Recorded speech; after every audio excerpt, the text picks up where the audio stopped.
बारिश की ठंडी रात थी। सड़क के किनारे एक छोटा सा पिल्ला कांप रहा था। उसकी आंखें बार बार पीछे देख रही थीं, जैसे किसी का इंतजार हो।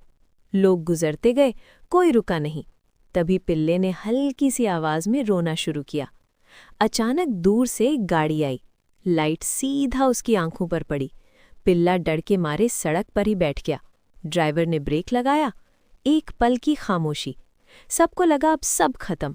लेकिन गाड़ी से उतरकर एक हाथ आगे बढ़ा। पिल्ले को उठाया गया। उसके गीले बदन को जैकेट में लपेटा गया। पिल्ले की धड़कन धीरे धीरे शांत हो गई। आज भी वो पिल्ला उस